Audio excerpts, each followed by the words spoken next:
Greetings and welcome to our video about Algoryx Controller and its Unreal Engine integration.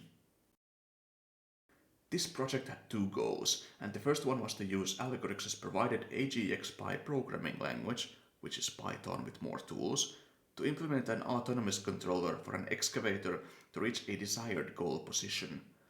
After implementing this controller, the next goal was to integrate the controller to Unreal Engine and experiment there with LiDAR and cameras instead of AGX dynamics.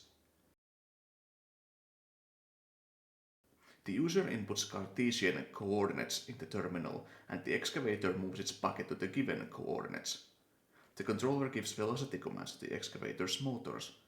By using dynamic gains and velocity limits, smooth and stable movements are assured. Algoryx's own controller class provided relatively easy to implement trajectory planning.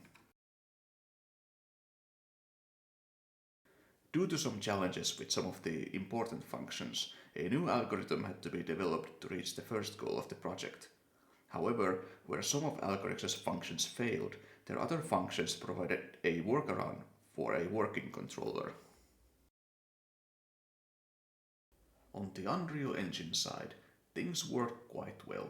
Setting up the model, teleoperation, and integrating ROS2 for LiDAR and cameras was straightforward.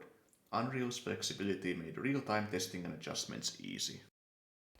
Unlike AGX dynamics, Unreal allows for complex environmental simulations of lighting, terrain, and obstacles, making it a strong future platform for autonomous excavators.